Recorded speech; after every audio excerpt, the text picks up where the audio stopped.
Sadhguru, I wanted to know that when we are silent, still we feel that mind chattery, which always bothers us, and our thought always shifts back to past and future imaginations, which will not be any of output.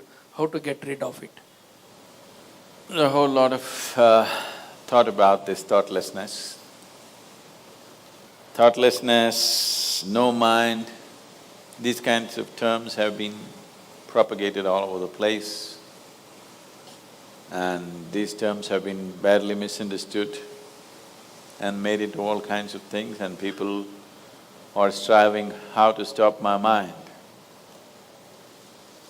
It took millions of years of evolution to get a mind of this kind of capability, isn't it?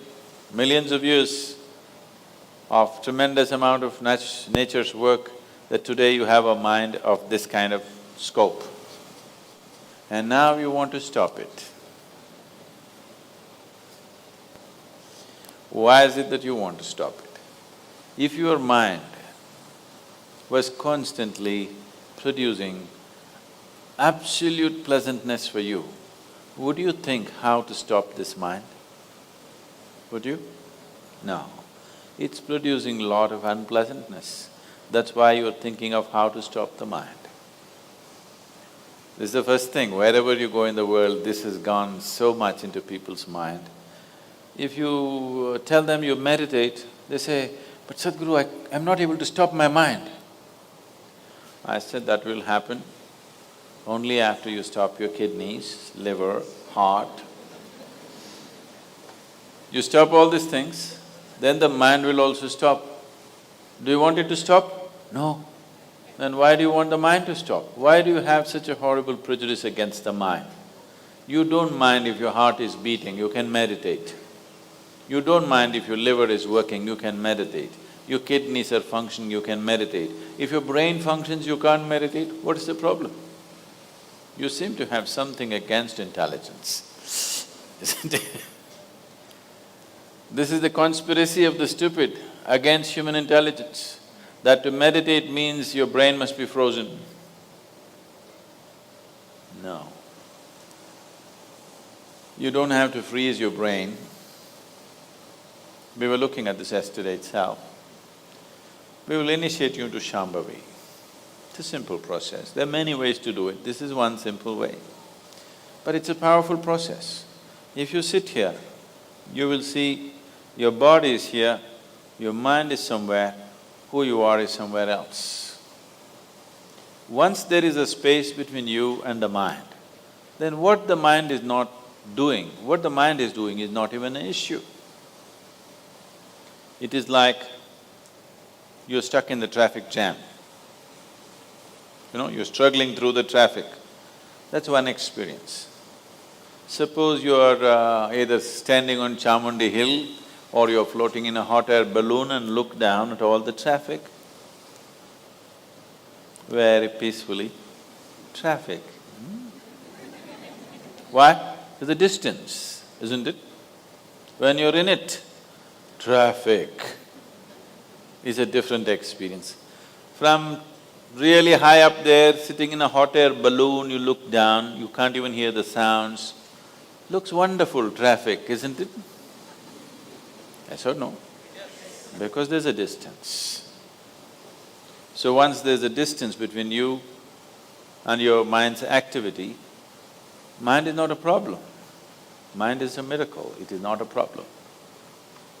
And anyway, if thoughts are going continuously, if you're having a mental diarrhea, obviously you ate some bad food, isn't it? Yes. If you're having a physical diarrhea, you ate some bad food, isn't it? If you're having a mental diarrhea, you are obviously consumed something wrong. What this wrong thing could be is, the moment you identify yourself with something that you're not, then you're finished. Your mind is a continuous runs. There is no other way. Do what you want, try as hard as you want, it is not going to stop. If you do not identify yourself with anything that you are not. You know how to be with everything, you know how to use everything, but you're not identified with it, then you will see if you sit here, simply mind will be like this. You want to use it, you can use it, otherwise it'll be like this. Right now your hands are like this, or you're holding it tied up because it'll go all over, is it? No. You can keep it like this. You can keep it like this, you can keep it like this. When you want to use it, you can use it. So it's a useful instrument. Suppose your hands become like this. You know, some people have become like this. Yes or no? If it becomes like this, you will become ridiculous, isn't it? If it happens to your mind, also you're equally ridiculous. It is just that you are living in the comfort that nobody else can see it.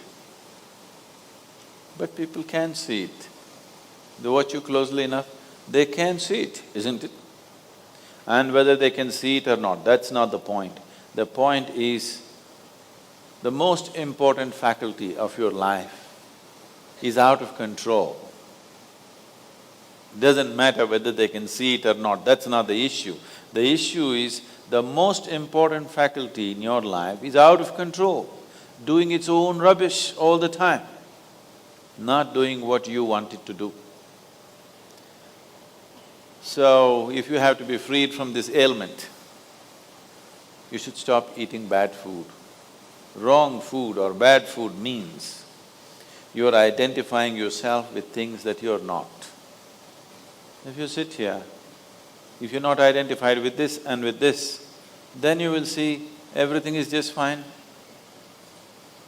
Then your mind will do what you want it to do.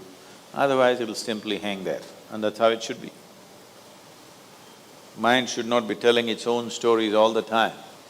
It should tell the story that you want it to tell, isn't it? Otherwise, it's quite a nuisance.